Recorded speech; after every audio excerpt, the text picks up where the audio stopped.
अस्सलाम वालेकुम। Welcome to my YouTube channel learning with जी।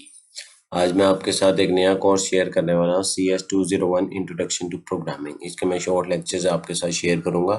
थोड़ा सा पहले आपको इंट्रोडक्शन दूंगा इस कोर्स का और फिर उसके बाद आपको फर्स्ट 3 लेक्चर्स इसमें कवर करूँगा। मैं हर वीडियो के अंदर कोशिश करूँगा कि आपके लिए 3 लेक्चर्स एक वीडियो में शॉर्ट करके शेयर कर सकूँ, ताकि एक वीक पे जो होता है, ये 3 क्रेडिट आवर का कोर्स है, तो एक वीक में आपने 3 लेक्चर्स कवर करने होते हैं। तो मैं उसी तरह चलूँगा ताकि आपको हर वीक में जो है एक वीडियो मिल सके जिसमें आप वो तीनों लेक्चर्स कवर करके उसकी पेपर के लिए तैयारी कर सकें। ठीक है। अच्छा, हम इसका इंट्रोडक्शन देख लेते हैं कि ये एक प्रोग्रामिंग का कोर्स है। इंट्रोडक्शन है, सिर्फ बेसिक इंट्रोडक्शन देने वाले हैं हम। ये ज़्यादातर कंप्यूटर साइंस के, सॉफ्टवेयर इंजीनियरिंग के या आईटी के दूसरे सेमेस्टर में ये कोर्स आपको ओपन होता है आपके पास। आपने पढ़ना होता है दूसरे सेमेस्टर में। इसमें बेसिकली आपने सी और सी प्लस प्लस, ज़्यादातर फोकस सी प्लस प्लस पे है आपका, कि उसकी जो सारी बेसिक जो चीज़ें हैं वो आपने पढ़नी है। स्टार्ट में आप कुछ थोड़े से पहले 2-3 लेक्चर में सिर्फ बिल्कुल बेसिक पढ़ोगे कि प्रोग्रामिंग क्या है और सॉफ्टवेयर क्या होता है, और उसके बाद आप सी प्लस का कोड स्टार्ट करोगे। स्टार्टिंग में आप सिर्फ बेसिक रहोगे, बाद में क्लासेस, टेम्पलेट और एडवांस चीज़ों की तरफ हम जाएंगे। आपका ये कोर्स बहुत ज़्यादा इम्पोर्टेंट कोर्स है फॉर जो कंप्यूटर साइंस स्टूडेंट है, जो प्रोग्रामिंग सीखना चाहते हैं, करना चाहते हैं इन फ्यूचर में, उनके लिए ये कोर्स बहुत ज़्यादा इम्पोर्टेंट है। उन्होंने केयरफुली करना है। अगर वो ये कॉन्सेप्ट समझ जाएंगे स्टार्टिंग में ही, तो उनको फिर बाद में मुश्किलात पेश नहीं आएंगी। अगर ये नहीं समझेंगे तो फिर आपको बाद में बहुत मुश्किलात आएंगी। क्लासेस के कॉन्सेप्ट को, फंक्शन को और टेम्पलेट को और स्ट्रक्चर को, जो इसके अंदर कॉन्सेप्ट हैं, और बिल्कुल initial basic variable, arrays and ये इन चीज़ों को समझेंगे कि सी प्लस प्लस में, क्योंकि ये एक हाई लेवल लैंग्वेज है। इसका सिंटैक्स जो है वो बाकी लैंग्वेजेस से, C# से या जावा से मिलती जुलती चीज़ें हैं इसके अंदर। वो लैंग्वेजेस इसी से इवॉल्व हुई हुई हैं बाकी। तो आपको ये आएगी तो ही आप आगे जो है वो प्रोग्रामिंग कर सकेंगे और सक्सेसफुली कर सकेंगे। ठीक है। तो आपने गौर से समझना है, जो भी मैं कॉन्सेप्ट समझाऊंगा आपको, आपने उसके लिए खुद से भी एफर्ट करनी है। जो चीज़ें मैं आपको बताऊंगा कि खुद से एफर्ट करनी है, इम्पोर्टेंट है, उस पर आपने प्रैक्टिस खुद से भी करनी है।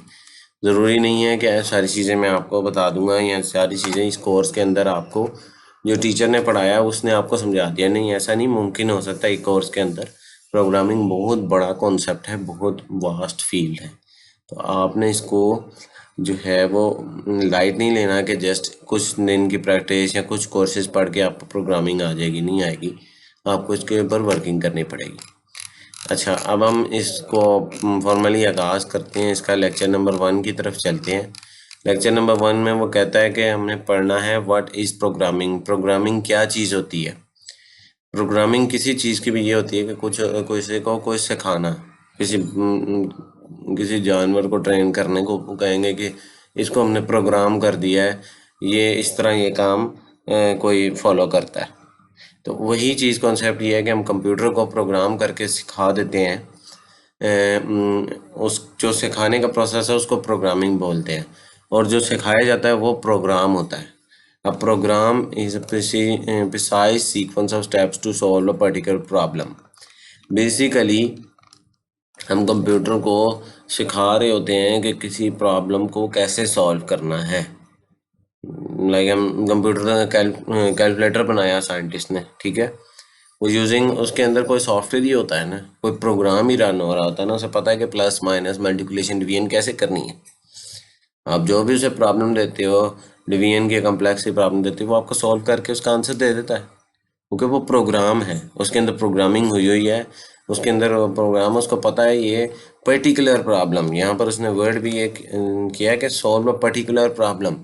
जो आप उसे प्रोग्राम कर दोगे, ये बाकी चीज़ें मैं आपको नहीं पढ़ के बता रहा, ये खुद आप रीड कीजिएगा इनमें से, क्योंकि उनको पेपर से, और वो जस्ट आपको एक कॉन्सेप्ट देने के लिए वो चीज़ें पढ़ाई हुई हैं।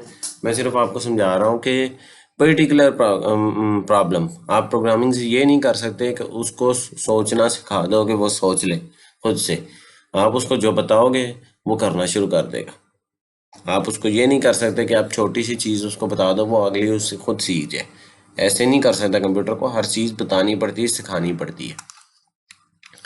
अच्छा, उसके बाद जो है ये कि वाई प्रोग्रामिंग इम्पोर्टेंट क्यों है, क्योंकि हम प्रॉब्लम सॉल्विंग एबिलिटी पे अपने काम कर सकें, प्रॉब्लम को सॉल्व करें। कोई प्रॉब्लम अराइज होती है, हम उसको ऊपर वो काम करके उसको सॉल्व कर सकें और उसको सॉल्व करके कंप्यूटर को सिखा दें प्रोग्रामिंग करके। ठीक है, ताकि हमें जो है वो हर्डल हमारा जो कम हो जाए। इसमें उसने समराइज करके बताया कि क्रिटिकल थिंकिंग आती है, इससे एनालिटिकल थिंकिंग आती है, क्रिएटिव सिंथेसिस जो है, यानी आप खुद से सोच के आगे जो चीज़ें सिंथेसिस बना सकते हो। ठीक है, क्रिटिकल थिंकिंग यानी आप वास्ट माइंड के साथ सोच सकते हो क्रिटिकली के किसी प्रॉब्लम को सॉल्व करने के कितने वेज होंगे। एक वे से सॉल्व हो सकती है या मल्टीपल वे से सॉल्व की जा सकती है। ठीक है, तो ये चीज़ें हम डेवलप करते हैं। क्यों हमें ज़रूरत क्यों होती है इन स्किल्स की? पे अटेंशन टू डिटेल्स, ताकि आपको एक चीज़ पता चले कि जो हम बाज़ औक़ात हम हमारी जो हम डिटेल पे अटेंशन नहीं देते। अटेंशन देने का मतलब है तवज्जो नहीं देते चीज़ों के ऊपर, छोटी छोटी चीज़ों के ऊपर कोई इतनी मुश्किल नहीं होती, लेकिन हम अटेंशन देना बंद कर देते हैं। तो प्रोग्रामिंग जब हम करेंगे तो वो इतनी कम्प्लेक्स और इतनी वो चीज़ होती है कि आप उसके साथ अगर इन्वॉल्व होकर करेंगे तो आपकी टेंशन जो देने की डिटेल के ऊपर है, जो तवज्जो देने की, वो बढ़ जाएगी। उसके बाद इसके आप खुद इसमें पढ़िएगा, इसमें कोई ऐसी चीज़ नहीं है, मैंने जस्ट आपको एक्सप्लेन कर रहा हूँ। Think about reusability. आप प्रोग्रामिंग हम इसलिए करते हैं ताकि हम ये स्किल्स हम इसलिए हासिल करते हैं कि हम एक काम को करके बना दें, एक प्रोग्राम जैसे बना दें। रीयूजेबिलिटी का मतलब यह है कि उसको और मुख्तलिफ काम करने के लिए उसको हमें दोबारा ना बनाना पड़े। सॉफ्टवेयर ऐसे ही होता है, आप एक कंप्यूटर में इंस्टॉल करें, दूसरे में इंस्टॉल करें, बेशक 1000 में कर लें, उस सॉफ्टवेयर को जो आपने बना दिया वो पहले में भी कंप्यूटर में वैसे चलेगा, 1000 में भी वैसे ही चलेगा। तो रीयूजेबिलिटी हमने सेम कोड को, कोड की एग्जांपल देता हूँ कि आप एक कोड लिख लेते हो, उससे आप कहते हो कि ये ए टास्क परफॉर्म हो। ठीक है, अब उस ए टास्क को डिफरेंट 100 पीपल ने यूज़ करना है उसी इस प्रोग्राम के अंदर थोड़ा सा डिफरेंट तरीके से, यानी उस चीज ए को भी यूज़ करना है। फिर एक और कोड है जिसके अंदर हम बी को कह लेते हैं कि बी यूज़ होगा, ये टास्क जो है, ये कोड जो है, ये बी टास्क परफॉर्म करेगा और सी टास्क परफॉर्म करेगा। अब आगे इन्हीं चीज़ों को यूज़ करके आपने आगे 50 और टास्क परफॉर्म करने हैं, इन्हीं बेसिक को। ठीक है, तो ये रीयूजेबिलिटी है कि उन्हीं चीज़ों को आप, जिन चीज़ों को आप ऑलरेडी लिख चुके हैं, जो कोड कर चुके हैं, जो सॉफ्टवेयर बना चुके हैं, उसी चीज़ को यूज़ करके इफेक्टिवली रीयूज़, उसी को दोबारा हम यूज़ करें और उस चीज़ पे हमें बार बार ना काम करना पड़े। ठीक है, उसके बाद जो चीज़ आती है, ये अब इसने मैथमेटिक्स की एग्जांपल दी है कि एरिया ऑफ सर्कल एलिमिनेट करने का हम फार्मूला बना दें, एक कोड लिखे, तो वो हमें बार बार जो है वो लिखना नहीं पड़ेगा। अब इसको पढ़ेंगे तो आपको समझ आ जाएगी। Think about good user interface. आपका जो प्रोग्राम होना चाहिए उसका यूज़र इंटरफेस इतना खूबसूरत और इतना सादा और प्यारा होना चाहिए कि जो यूज़र जो इंटरेक्ट कर रहा है, लाइक जो मैं गूगल क्रोम से इंटरेक्ट कर रहा हूँ, तो ये इतना सादा और प्यारा होना चाहिए कि मुझे ये चीज़ ना परेशान हो कि कहाँ पर मैं क्लिक करूँगा, कहीं गलत तो नहीं क्लिक कर दूँगा। लाइक मैंने ये जो पीडीएफ फाइल है इसको मैंने गूगल क्रोम में ओपन किया है, तो मैं चाहता हूँ कि यार मुझे लेफ़्ट साइड पे ये शो हो, देखें कितने प्यारे तरीके से। मुझे पता है ये 3 लाइंस जो हैं ये मेन्यू के लिए बटन होगा। अगर मुझे डाउनलोड करना है इसको तो ये डाउनलोड का बटन एरो बना हुआ है। ये अगर प्रिंट का बटन है तो मुझे पता है ये प्रिंटर का साइन बना है तो मैं प्रिंट कर लूँगा। ये एक गुड यूज़र इंटरफेस की एक एग्जांपल दे रहा हूँ मैं आपको कि वो ऐसा होना चाहिए कि यूज़र फ्रेंडली हो, कि यूज़र जब उसको देखे तो कहे यार ये तो बड़ा प्यारा है, मैं तो बड़े आराम से इस पर काम कर सकता हूँ। ठीक है, प्रोग्राम आपने ऐसे करना है कि ताकि यूज़र फ्रेंडली हो। फिर आपने एक फैक्ट लेना है कि कंप्यूटर जब स्टूपिड है, उसको जब जो सिखा दोगे ना जिस टाइम पे, उसको वही चीज़ समझ आएगी। आप उसको अगर सिखा दोगे, ABC सिखा दोगे, लेकिन उससे वो काउंटिंग नहीं, उससे वो नहीं लिख सकता। अगर आप उसे ABC भी सिखा देते हो ना, जैसे एक बच्चे को आप ABC सिखाते हो, उसके बाद उसके वर्ड्स खाना शुरू करते वो सीख जाता है। कंप्यूटर ऐसे नहीं सीखेगा कि वो खुद से सीख जाएगा। आप उसके सामने बोलोगे तो वो सीख जाएगा नहीं, उसको सिखाना पड़ेगा हर चीज़। हर चीज़ आपको एक एक चीज़ कोड करनी पड़ेगी, एक एक चीज़ उसके अंदर डालनी पड़ेगी डेटाबेस में कि इस तरह ये काम करना है, अदरवाइज वो नहीं करेगा। अच्छा, कमेंट कोड लिबरली, ये बाद में आपको चीज़ समझ आएगी। कोड के अंदर हम कमेंट कर देते हैं, नोट्स एज अ नोट्स लिख देते हैं कि कोड में क्या हो रहा है, एक्सप्लेन कर देते हैं बेसिक फंक्शनैलिटी प्रोग्राम की कि क्या लिखा हुआ है। ठीक है। अच्छा, प्रोग्राम डिज़ाइन रेसिपी, खाने की रेसिपी होती है ना, हमने सुना होगा, या कोई खेलने की होती है कि जी हम खाना किस तरह पकेगा, ये रेसिपी इतनी मिर्चें, नमक मिर्चें डलेंगी और ये सारा कुछ। अब हमने ये चीज़ सीखनी है कि बेसिकली जब आप प्रोग्रामिंग सीख रहे होते हैं तो हमें ये चीज़ सीखनी होती है कि कोई डिज़ाइन रेसिपी होनी चाहिए, हमें पता होनी चाहिए कि लाइक हमें पता होता है खाने में क्या क्या चीज़ें डलनी है, नमक मिर्चें डलनी हैं, हल्दी डलेगी, गरम मसाला डलेगा, ऑयल डलेगा, तो वो हमें पता है। हमें उसकी क्वांटिटी उस हर खाने के हिसाब से डिफरेंट होती है, किसी में कुछ ज़्यादा डलता है, किसी में कुछ चीज़ ज़्यादा डलेगी। तो इसी तरह प्रोग्रामिंग के डिफरेंट किस्म के हमारे कोडिंग में हमें टूल्स मौजूद होते हैं, डिफरेंट चीज़ें मौजूद होती हैं, हमने उनको यूज़ करके हमें कब कहाँ कौन सी क्या चीज़ यूज़ करनी है वो हमें पता होनी चाहिए।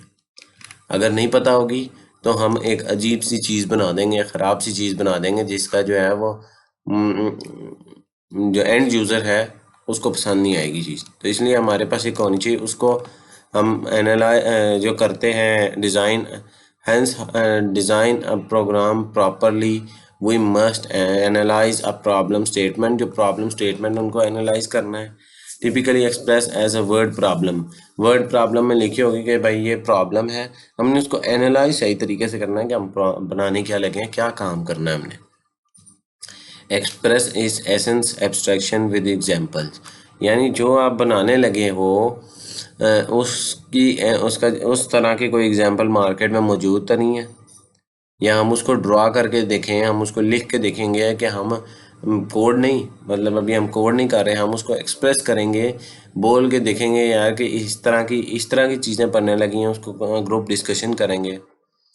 Formulate the statement and comment in precise language. अब हम उसके बाद ये काम करेंगे कि प्रोग्रामिंग कोडिंग लिखना शुरू करेंगे और उसमें कमेंट करेंगे अपनी लैंग्वेज के अंदर कि हम क्या बना रहे हैं और किस तरह ये फंक्शनैलिटी चलेगी। Evaluate and revise the activity in the light of checks and test. उसके बाद हमने रिवाइज करनी है सारी चीज़ों को, चेक्स और टेस्ट लगा के बीच में प्रोग्राम में अपने चेक्स लगाने हैं कि लाइक चेक का मतलब वो होता है कि आप जैसे लॉगिन करने लगे हो, लॉगिन स्क्रीन पे आपने पासवर्ड इनकरेक्ट लिख दिया तो आपको चेक पीछे चेक लगा हो कि यहाँ पर आपको जो है वो एक्सेप्शन रेज करनी है कि आपका पासवर्ड ठीक नहीं है, आपका ईमेल ठीक नहीं है। टेस्टिंग ये होती है कि वो यूज़र जो डेवलपर है वो अपने एंड पे टेस्टिंग करके भेजे कि सारा काम सही हो रहा है। लॉगिन बटन पे क्लिक होता है तो वो लॉगिन हो जाता है यूज़र, रजिस्टर बटन पे क्लिक होता है तो यूज़र रजिस्टर होता है। इस तरह की चीज़ें जस्ट फॉर एग्जांपल आपको बता रहा हूँ।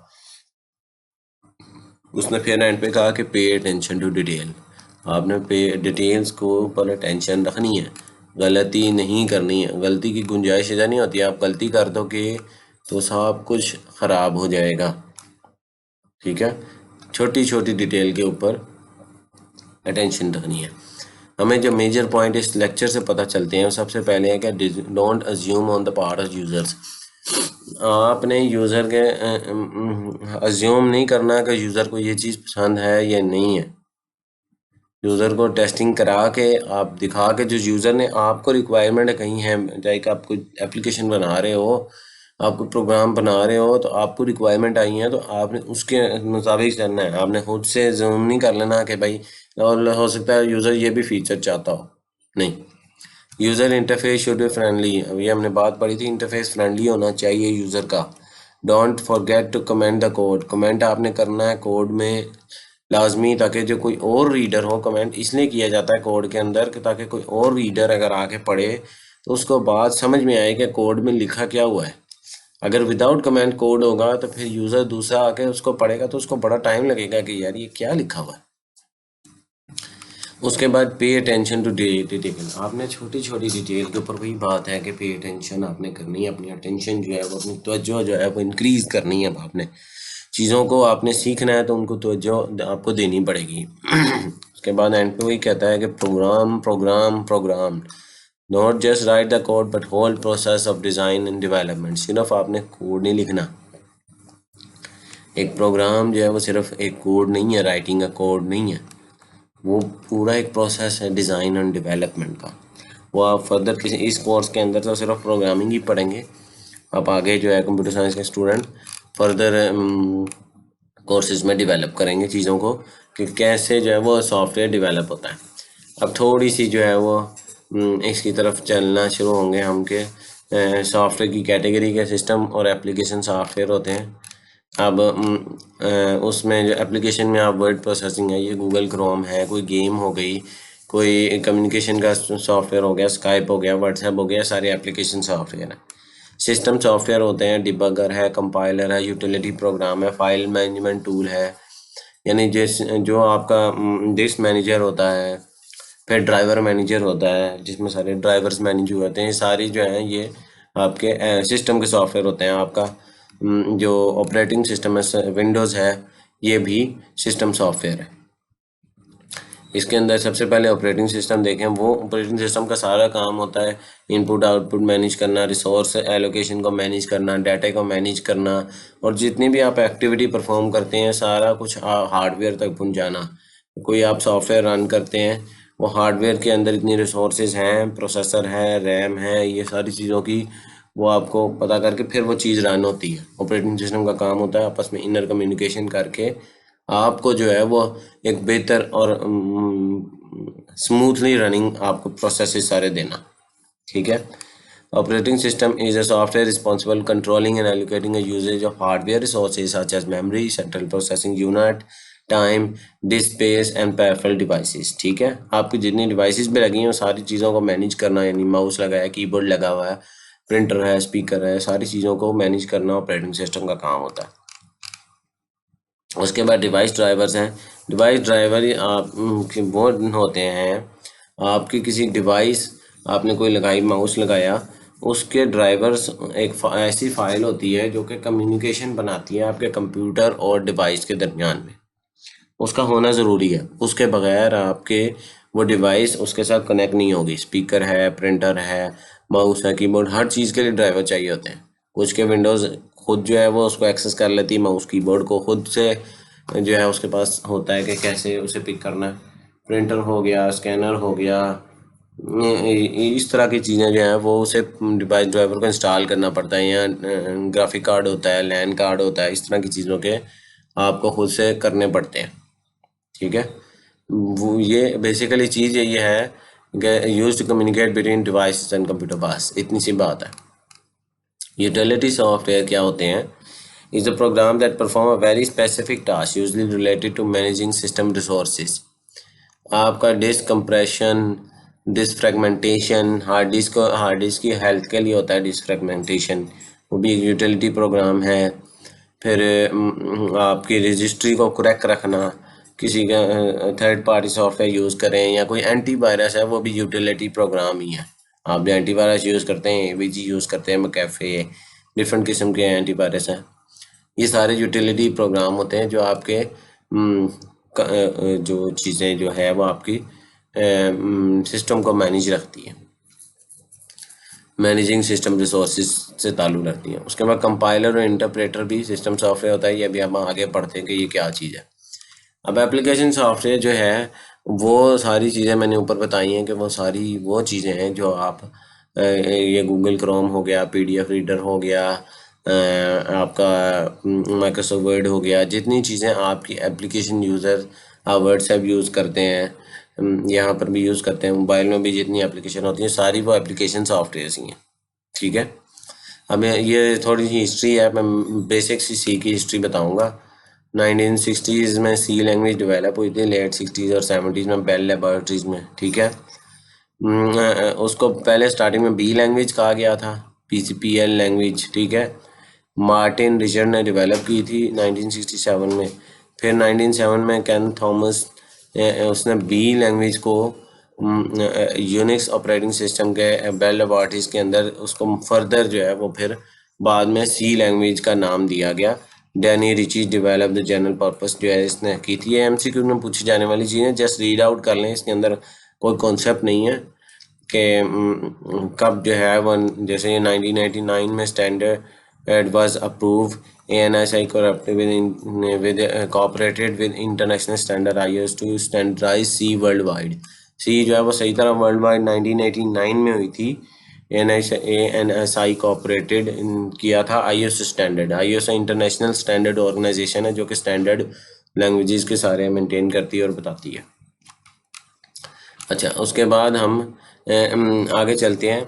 अब कंपाइलर और इंटरप्रेटर को मैं बताता हूँ, और एडिटर का भी। एडिटर ये होता है कि जिसके अंदर आप अपना कोड लिख के एडिट करते हो, टेक्स्ट बेस। वो नोटपैड भी हो सकता है, वो कोई डेवलपमेंट टूल भी हो सकता है। जैसे आपने इस जो पढ़ना है, मैं वो दिखा देता हूँ। ये डेव C++ है, जो कि बेसिकली आपने ये इसके अंदर जो आपका कोर्स है 201 इंट्रोडक्शन टू प्रोग्रामिंग, इसके अंदर जो पढ़ना है वो ये है। ये आपकी डेवलपमेंट इन्वायरमेंट है, ये आपको डाउनलोड सेक्शन में से मिल जाएगा। आपके 201 के अपने कोर्स के जो डाउनलोड सेक्शन है ना, उसके अंदर से आपको वहाँ से मिल जाएगा। आप उसे डाउनलोड करके इंस्टॉल कर सकते हैं। कोई इतना वो नहीं है, सिंपल एक सॉफ्टवेयर ही है। ये एडिटर है बेसिकली। आप यहाँ जो भी लिखोगे वो just as a programming code consider होगा, वो आपका सिंपल टेक्स्ट कंसीडर नहीं करेगा, ठीक है। उसके बाद होता है कंपाइलर इंटरप्रेटर। इसका क्या काम है? कंपाइलर और इंटरप्रेटर में दोनों ही बेसिकली ट्रांसलेटर्स हैं। दोनों का काम है ट्रांसलेट करना। आप जो कोड लिख रहे हो उसको मशीन कोड के अंदर, मशीन इंस्ट्रक्शन के अंदर, ताकि कंप्यूटर को समझ आए।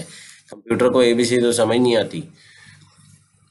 कंप्यूटर को तो वो जो आप प्रोग्रामिंग लैंग्वेज लिख रहे हो वो समझ आती है, लेकिन वो भी तब समझ आती है जब उसको वो 01 में कन्वर्ट करता है, मशीन लैंग्वेज में कन्वर्ट करता है। तो कंपाइलर और इंटरप्रेटर दोनों का काम ये है कि वो इंग्लिश लाइक्स जो आपका C++ का कोड लिखा है उसको मशीन में कन्वर्ट करेगा, ताकि वो मशीन जो है वो उसे अंडरस्टैंड कर सके, ठीक है। उसके बाद आता है डिबगर। ये डिबगर वो होता है, debugger is used to debug the program so the correct the logical error. आपके प्रोग्राम में समटाइम लॉजिकल एरर्स होते हैं, आप सिंपल आपका कंपाइलर नहीं पकड़ पाता, फिर आप उसमें डिबगर यूज़ करते हो कि वो प्रोग्राम को डिबग करेगा, और जो लॉजिकल एरर्स हैं वो आपको आइडेंटिफाई करके देगा कि कहाँ कहाँ लॉजिकली आपकी लॉजिक गलत है। आपका प्रोग्राम रन ठीक हो रहा होगा, लेकिन लॉजिकली आप गलत हो गए। आपकी जो लॉजिक आपने यूज़ की है, जो डिज़ाइन रेसिपी, जैसे हमने ऊपर पढ़ा था, डिज़ाइन रेसिपी जो है आपकी वो गलत होगी, तो वो प्रोग्राम करेक्टली रन होगा, लेकिन जो प्रोग्राम का आउटपुट आएगा वो गलत आ रहा होगा। तो ये आपका डिबगर का काम होता है कि वो आपको लॉजिकल एरर बताए, करेक्ट नहीं करेगा, तो आपको जस्ट बताता है कि यहाँ यहाँ ये लॉजिकल एरर्स है। उसके बाद आगे लिंकर होता है। आपको कुछ डिफरेंट रूटीन और फंक्शन किसी डिफरेंट और फाइल के अंदर आपने कोड रखा होता है। एक से ज़्यादा फाइल है जिनके अंदर आपका जो है वो आपका कोड पड़ा होता है। तो लिंकर का यूज़ होता है कि आप उससे उन फाइल से या उन लाइब्रेरीज भी हो सकती हैं, वो उन लाइब्रेरीज और फाइल से फेच करके कोड लाकर उसको आप अपने प्रोग्राम में ऐड करें। लोडर यूज होता है जो after executable program is linked. जब आप उसे लिंक कर देते हो, save on the disk ready for execution, we need another process which load the program into memory and then instruct the processor to start the execution of first instruction. Loader basically आपके program को load करता है disc के ऊपर, आपकी जो उसको memory assign करता है कि आपने इतनी मेमोरी इस प्रोग्राम को चाहिए, जो सारा कुछ लिंक होने के बाद उस लोडर का काम। ये नीचे डायग्राम में आपको दिखाया गया। सबसे पहले एडिटर डिस्क पे होता है, ठीक है। फिर प्री प्रोसेसर आते हैं, प्रोसेस द कोड, कोड को प्रोसेस करेंगे। उसके बाद कंपाइलर जो है वो create the object code and store it on disk. Object code वो होता है कि जो आपका मशीन लैंग्वेज में कन्वर्ट हुआ होता है, ठीक है, उसको कन्वर्ट करेगा कंपाइलर, फिर डिस्क पे सेव करेगा, फिर link the object code with the libraries के साथ या डिफरेंट कोड के साथ लिंकर ने लिंक कर देना है। अब लोडर जो है वो मेमोरी के अंदर डाल देगा। ये मेमोरी दोनों होती हैं, डिस्क के अंदर से उठा के, लोडर का काम होता है डिस्क जो आपकी हार्ड डिस्क से उठा के आपकी जो मेन मेमोरी है, जो रैम है, उसको असाइन कर देता है कि इतनी इसको मेमोरी चाहिए। लोडर का बेसिकली ये काम है। उन सारी जब लिंक हो जाएंगी, एग्जीक्यूटेबल फाइल बन जाएंगी, उसको फिर मेमोरी में उठा के फेंकेगा। उसके बाद CPU take each instruction and execute it, possibly store the new data value as program executes.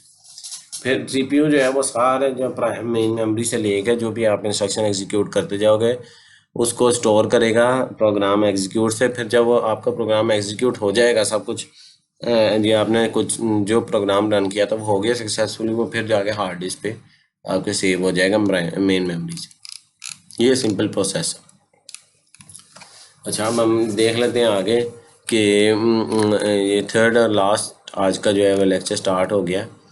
इसके अंदर हमने क्या करना है, एक सी का प्रोग्राम लिखना है, उसमें variable, data type, arithmetic operator और उनकी जो प्रेसिडेंस होती है, यानी किस फ्लो में हमने एग्जीक्यूट करना होता है, वो सारी चीज़ें हम इस लेक्चर में पढ़ेंगे। सबसे पहले देख लें कि ये कोड लिखा हुआ है hash include iostream.h main cout welcome to university of Pakistan. अब मैं ये नीचे वाला एक्सप्लेन नहीं करूँगा, यहीं से मैं आपको सारा एक्सप्लेन करूँगा। इसी चीज़ को नीचे लिखा है। इंक्लूड जो है ये प्री प्रोसेसर डायरेक्टिव है, ये आपके प्रोग्राम का पार्ट नहीं है, लेकिन ये आपको कोई भी लाइब्रेरी, कोई चीज़ आपने अपने उसके अंदर प्रोग्राम में इंक्लूड करनी हो तो ये बेसिकली आपके प्रोग्राम के अंदर वो लाइब्रेरी को इम्बेड करता है। लाइब्रेरी कौन सी? iostream.h, जो कि बेसिकली आपके प्रोग्राम में जितनी इनपुट और आउटपुट हो रही है ना, उसके लिए यूज़ होती है। क्या आपके प्रोग्राम में जो भी आप कोई चीज़ आउटपुट करने लगे हैं, जो कि इनपुट करने लगे हैं, जब तक iostream.h नहीं होगी वो इनपुट आउटपुट आपका काम नहीं करेगा सी शार्प के C++ के अंदर, ठीक है। उसके बाद मेन फंक्शन है सबसे जो ये स्पेशल फंक्शन है, actually the one which run your program. इसके बगैर आपका प्रोग्राम रन नहीं होगा, ये एरर आ जाएगा।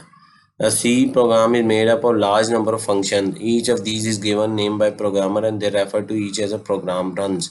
जब प्रोग्राम रन होता है वो प्रोग्रामर देते हैं, लेकिन वो सारी चीज़ें इसके दरमियान में आ जाती हैं, ठीक है। इन ब्रैकेट को क्या कहते हैं? नॉर्मल ब्रैकेट मेन के साथ लिखी जाती हैं। इसके अंदर आप डाटा भी बाद में आप डाल सकते हैं, लेकिन अभी आपने कुछ नहीं ऐड करना, वो फर्दर हम स्टडी करेंगे कि क्या डालना है। ये करली ब्रेसेस हैं, ठीक है, ब्रेसेस इसको कहा जाता है, ठीक है। इसके अंदर जो भी चीज़ लिखी जाती है, देखें ये करली ब्रेसेस और ये वो मेन प्रोग्राम के अंदर जो भी है वो एग्जीक्यूट होगा, वो प्रोग्राम में कंसीडर होगा। अदरवाइज कुछ कंसीडर यहाँ ऊपर लिख दें, इधर कुछ लिख दें, इधर नीचे लिख दें, कंपाइलर एरर दे देगा। ठीक है। इसके अंदर सी आउट लिखा हुआ है। C out is use for output, कि जो आपने स्क्रीन पे आउटपुट करना है उसका मतलब होता है कि आप नोन एज आउटपुट स्ट्रीम, इसको आउटपुट स्ट्रीम कहा जाता है C++ में। अब बाद में इसको पढ़ेंगे, इसको हम बाद में पढ़ेंगे। Direction of data, the sign indicate, बस ये लेस देन को आप याद रखें कि ये डायरेक्शन ऑफ डाटा, ये सारी चीज़ें भी बाद में पढ़ने वाली हैं। उसके बाद आप देखें कि ये सेमी कॉलन दोनों साइडों पे है, welcome to which university of Pakistan.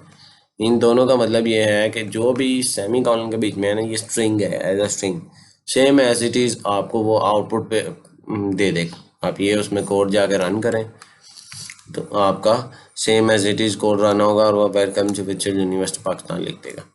उसके बाद ये सेमी कॉलन है, ये डॉट और कॉमा, इसको सेमी कॉलन बोलते हैं।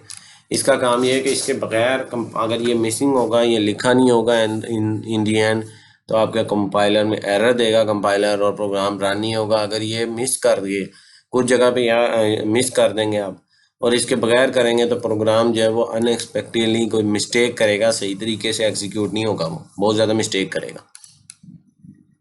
अव्वल तो रन ही नहीं होगा, अगर रन में हो भी जाएगा तो फिर बहुत ज़्यादा एरर क्रिएट करेगा। अच्छा, अगला टॉपिक है वेरिएबल, जो कि हमने यहाँ पर पढ़ना है। वेरिएबल क्या चीज़ होती है? वेरिएबल में आपको चीज़ असाइन करती हो।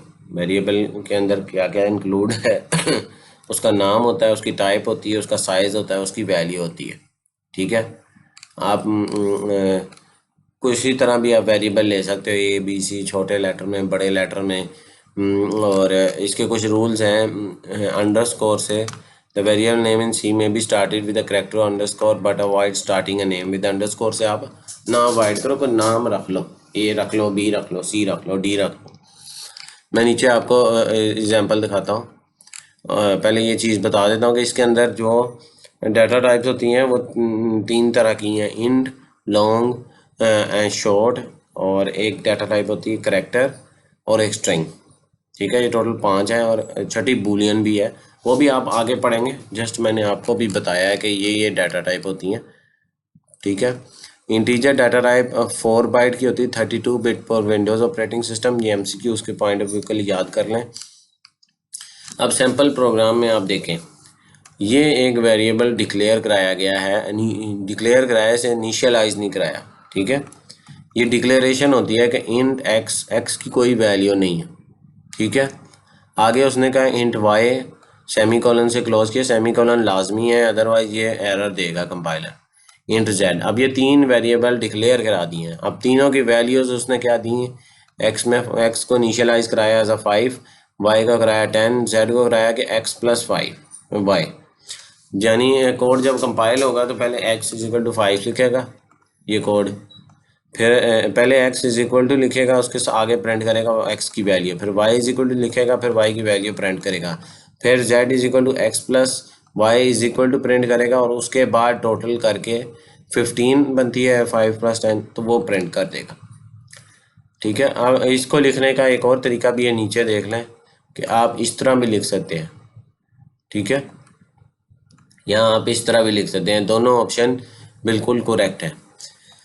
ठीक है, ये दोनों डिफरेंट तरीका कार हैं, आपको अपनी मर्जी, आप जिस तरह लिखना चाहते हैं वो लिखें। अच्छा, इसके बाद हमने एक डाटा टाइप हमने ऊपर पढ़ी है, short data type. Small whole number must be store.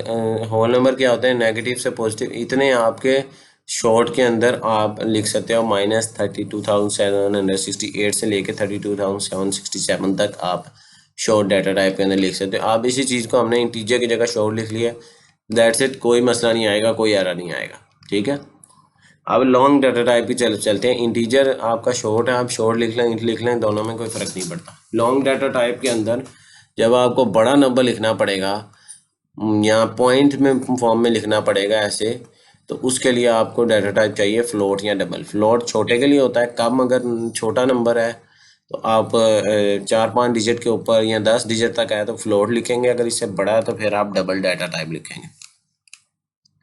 लेकिन फ्लोट में फिर वो फ्लोट में ही होना चाहिए, अदरवाइज वो अगर आप उसमें करेंगे तो वो थोड़ा सा आपकी लॉजिकल एरर्स बन जाएंगी कि वो देखें उसने उसका नंबर भी फ्लोटिंग में ही दिए हैं, उसका आंसर भी जो है फ्लोटिंग पॉइंट में ही आएगा। ठीक है, डबल दे दें, लॉन्ग दे दें, या जो भी। और उसके बाद करेक्टर डाटा टाइप है। करेक्टर डाटा टाइप में सिंगल एक करेक्टर आता है, जैसे उसने कहा 4x, x में a रख दिया, the character value in x। अब यहाँ पर a प्रिंट कर देगा वो, क्योंकि एक करेक्टर आ सकता है 4 डाटा टाइप के अंदर, कोई भी हो जाए, वो ए से लेके जेड तक कोई भी हो जाए, वो एक ही आएगा। अच्छा, अब आगे चलते हैं हम कि C++ में जो अर्थमेटिक ऑपरेटर्स हैं, अर्थमेटिक ऑपरेटर होते हैं, प्लस, माइनस, मल्टीप्लिकेशन, डिवीजन, वो कैसे लिखे जाते हैं? नॉर्मली प्लस ऑपरेटर ये होता है, हम x+y अलजेब्रा में लिखते हैं, वो इसी तरह लिखा जाएगा, माइनस भी ऐसे लिखा जाएगा।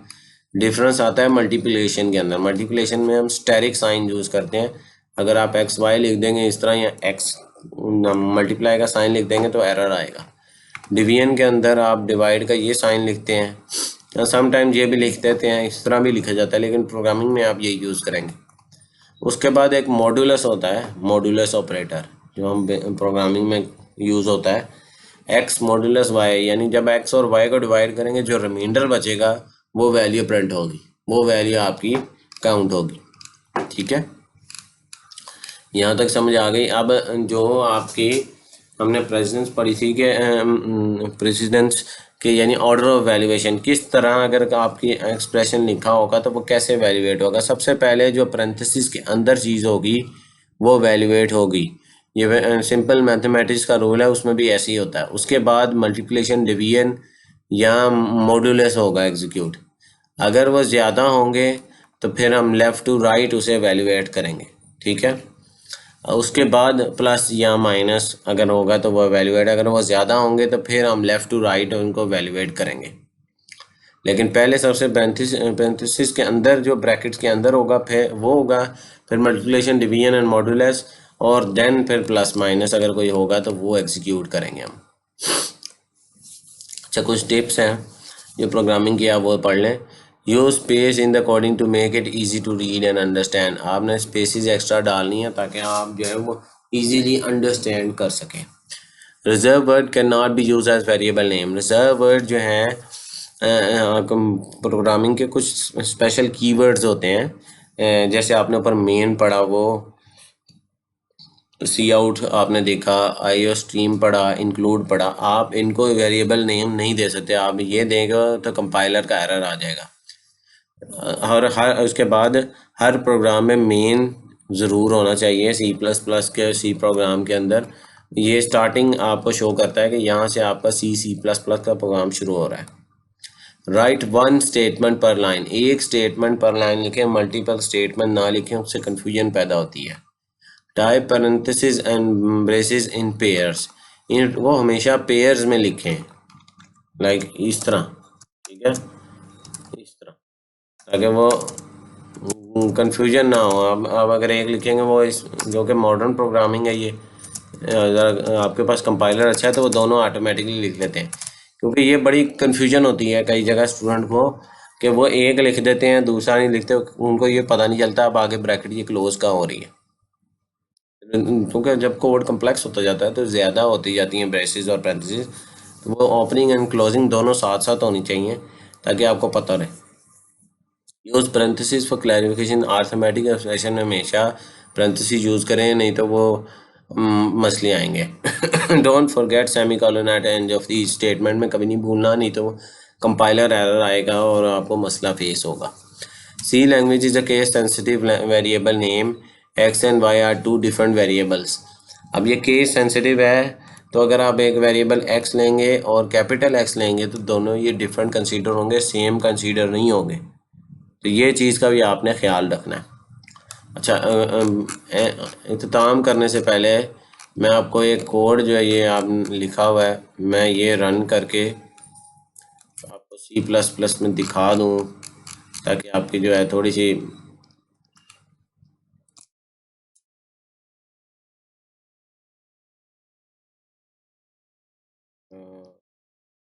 कॉपी होने में मुश्किल आ रही है। मैं वीडियो स्टॉप करके ना आपको वीडियो स्टॉप करता हूँ मैं यहाँ पर, क्योंकि ये डायरेक्टली कॉपी नहीं हो रहा। मैं टाइप करके फिर आपको दिखाता हूँ इसको। ये देखें, मैंने अब लिख लिया इस कोड को। इसमें एक चीज़ है यूजिंग नेम स्पेस एसटीडी, ये आपने लाजमी लिखनी है क्योंकि ये मॉडर्न कंपाइलर के अंदर ये ज़रूरी होता है। सी प्लस प्लस के जो डेव का कंपाइलर है ना, उसके अंदर जब भी इनपुट आउटपुट होगा तो यूजिंग नेम स्पेस एसटीडी लिखें। नहीं तो इसका एक और तरीका है, आप इसके पीछे एसटीडी कॉलन कॉलन लिख के करेंगे तो वो सी आउट हो जाएगा, क्योंकि ये आउटपुट के लिए यूज़ होता है। अदरवाइज़ अगर आप ऊपर लिख लेंगे यूजिंग नेम स्पेस एसटीडी तो वो कोड कंपाइल कर देगा। अब ये मैंने same as it is copy वहाँ से टाइप इधर कर दी है, ठीक है। अब मैंने इसको कंपाइल एंड रन करूँगा। ये देखें कोड कंपाइल हो रहा है। x इज इक्वल टू 5 सबसे पहले उसने क्या कहा था, x is equal to 5, y is equal to 10, y की वैल्यू आ गई। फिर z is equal to x plus y is equal to 15, ठीक है। वो सेम लाइन में आउटपुट आया। ये डिफरेंट लाइन में क्यों नहीं इसने लिखा, ये बाद में हम फर्दर अगले लेक्चर में मैं आपको ये जो बताऊंगा कि इसकी क्या रीज़न है। हम आगे जब इसको इंशाल्लाह कंटिन्यू करेंगे तो हम देखेंगे। यहाँ पर हमारा जो है वो लेक्चर आज का मुकम्मल हो चुका है। अगर मेरी वीडियो आपको पसंद आई है तो आप ज़रूर कमेंट करके मुझे बताइएगा, नहीं तो मेरे व्हाट्सएप नंबर अगर कोई आपको मुश्किल पेश आई है, कोई चीज़ समझ नहीं आई, तो वो आपने मुझसे व्हाट्सएप पे कांटेक्ट करके आपने मुझे बताना है। और ज़रूर कमेंट करके बताइएगा, मैं इसको कंटिन्यू करूँगा। आपके मिड टर्म के एग्ज़ाम से पहले इंशाल्लाह आपका मिड टर्म का कोर्स है वो मुकम्मल करने की पूरी कोशिश करूँगा। मेरी वीडियो पसंद आई है तो मेरे चैनल को सब्सक्राइब करें, वीडियो को लाइक करें और ज़्यादा से ज़्यादा स्टूडेंट के साथ शेयर करें ताकि वो पेपर की अच्छी तैयारी कर सकें। मिलते हैं अगले वीडियो में, तब तक के लिए अल्लाह हाफिज़, अस्सलाम वालेकुम।